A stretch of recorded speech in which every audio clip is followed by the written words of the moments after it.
But in actuality, we need to go beyond our thinking process. We just saw nobody raise their hand. There is nobody that is not in need. The initial contact is important. Secondly, there is value in speaking. In speaking. We've all heard the married couple, 50 years, driving down the road. They pass this young couple. They're sitting up next to each other. The wife looks over to the husband and says, "How come you don't sit by me anymore? And how come you're not cuddly and loving like you used to be?" And he said, "Well, 50 years ago when we got married, I told you I loved you, and if I change my mind, I'll let you know." You know, there needs to be words, right? And the same is true when it comes to offering encouragement. There needs to be an expression that is verbal. The text says, "He said to her." Jesus didn't just give the gal a smile, welcome her, say, "How you doing?" Jesus began a conversation. He spoke to her. Reminds me, especially in this context of what we're studying, of Proverbs chapter 27 and verse 2, where it says, "Let another praise you and not your own mouth, a stranger and not your own lips." Folks, if we're not supposed to praise ourselves, and the Bible says others are supposed to do it, what does that mean to those of us that aren't self-praising? It means we're supposed to be praising others. It means we're supposed to be speaking.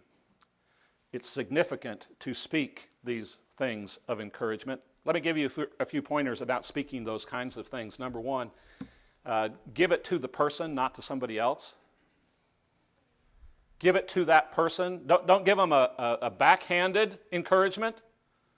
You know, coming up and telling somebody else, you know, "I think it's really great, you know, the labor that Bill's doing in the prison program." Now that's nice, but that doesn't get to Bill. And so if you want to build up Bill, then it needs to go to Bill. So give it to the person. Don't come in the back door, because if it's in the back door, it's liable that it's never going to reach the ears of the very one that you're wanting to build up. So give it to that person. When you're giving it, look the person in the eye. Look the person in the eye.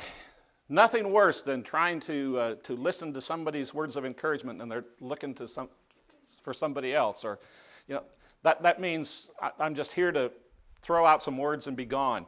Look the person in the eye. Number three, make the compliment as specific as possible. Words of encouragement don't need to be lengthy. Don't need to be lengthy. Doesn't need to be, remember when your parents used to give you the lectures, how quickly you tuned out.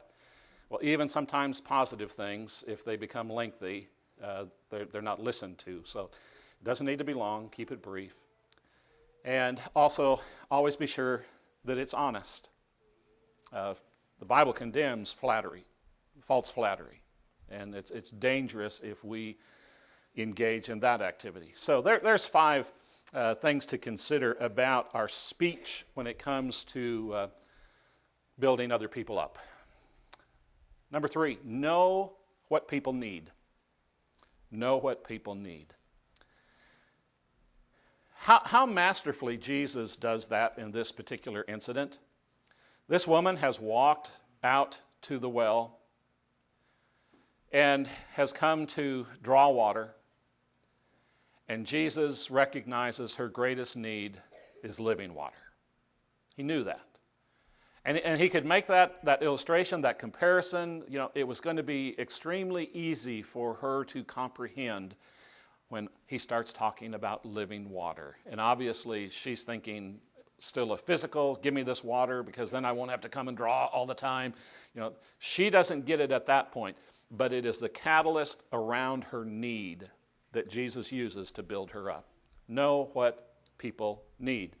Ephesians offers us some insight into that. Let no unwholesome word proceed from your mouth, but only such a word as is good for the edification according to the need. And this is the New American Standard, need of the moment. The Greek word means according to the usefulness, according to the occasion, according to the requirement. In other words, we comprehend what is needful, and that is what is taking control of our building people up. In Ephesians, it's talking about the words that we're using to accomplish that task. Number four, listen. Listen. If we're going to be a people builder, we have to develop listening skills. Verse 15, the woman says, "Sir, give me this water." Now, Jesus heard what she was asking. And again, she was thinking incorrectly of physical water, but Jesus listened to that. And that enabled him then to move from there to go on to the water that he really was talking about. But he never would have caught that had he not listened carefully. Chuck Swindoll tells a story, and it's a great story, about a time in his life when he was so inundated with activities that the stress began to affect his family. And he was just always real tense and tied up and was just jumping from one thing to the other. He talks about his youngest daughter approached him one night after dinner, and she said, "Daddy, I want to tell you something, but I will tell it to you really fast." Okay, and it was like those words, caused the light to go on, and he recognized, okay, things are not the way they need to be. I'm just too wrapped up. I need to just... So he looked at her and he says, "Honey," pulled her up on his lap, said, "Honey, you are going to tell me, but you don't have to tell me fast." And he writes that he'll never forget what she said. She said, "Well then, Dad, you better listen slowly."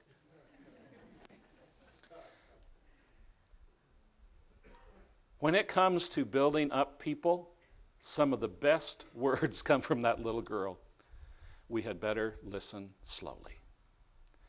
If we're going to build other people up, listen to what they're saying. Okay, number next, avoid arguments. Avoid arguments. Do you realize that the stage was set here for not only historical background, but even for present discussion? The stage is set here for one horrendous argument. And Jesus does not even give the slightest inclination that he's wanting to argue. This Samaritan, this woman who has, her nation has looked down upon their Jewish heritage and intermarried, and they're corrupted, and they're worshiping differently, and Jesus doesn't even bite there. He says, "You worship on this mountain, we worship in Jerusalem. I'm telling you, there's a time that's coming when it isn't going to make a lick of difference." No argument. Arguments accomplish nothing.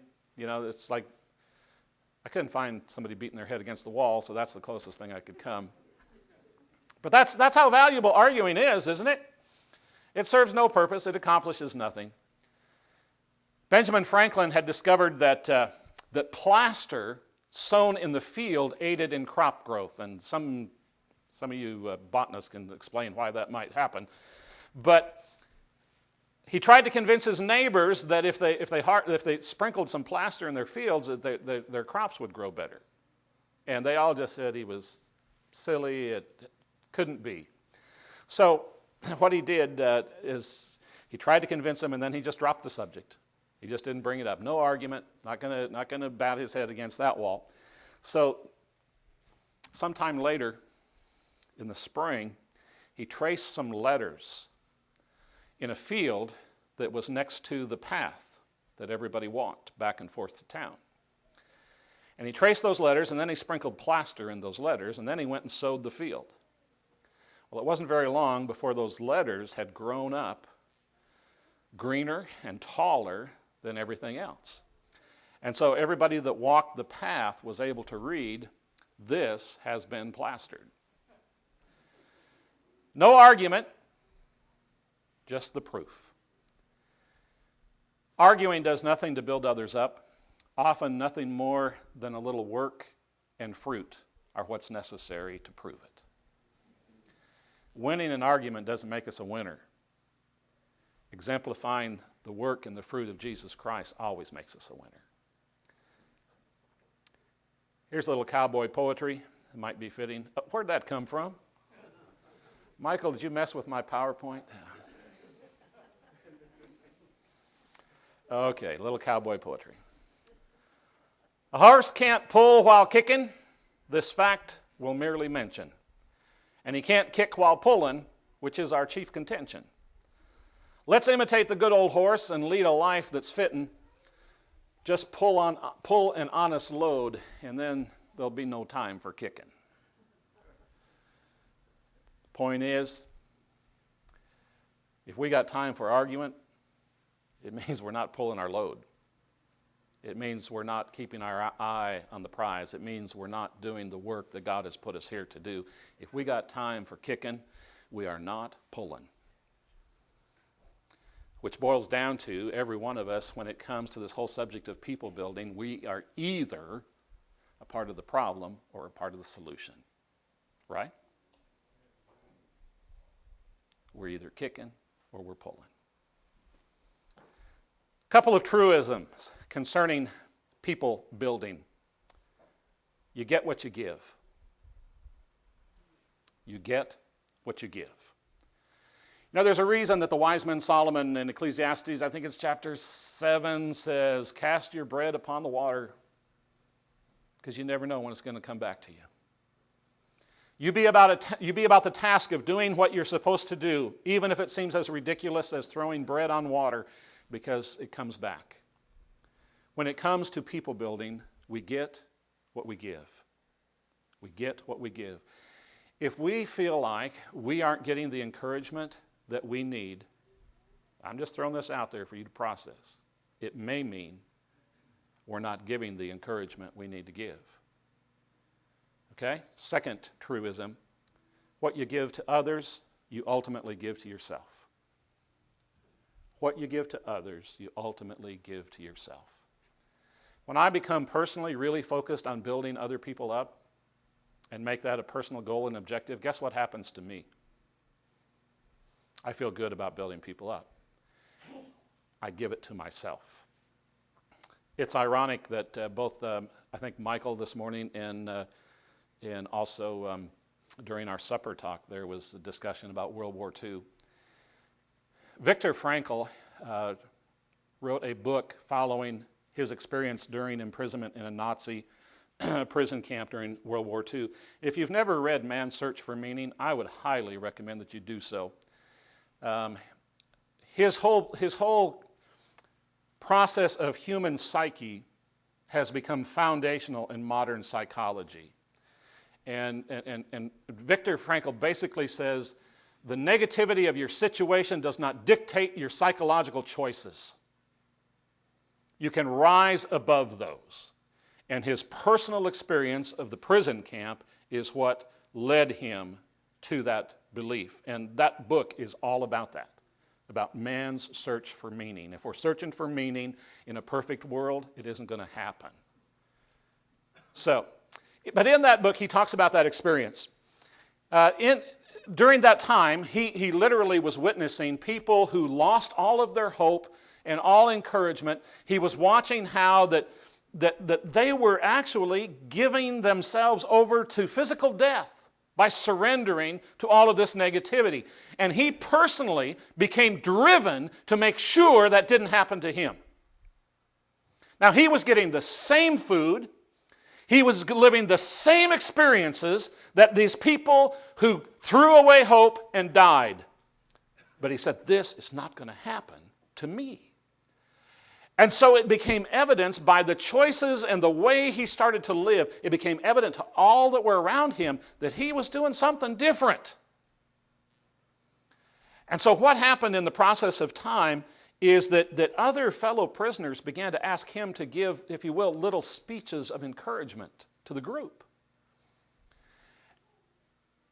He reluctantly agreed to do this, and he started giving these speeches. And what are you going to tell people in a Nazi prison camp?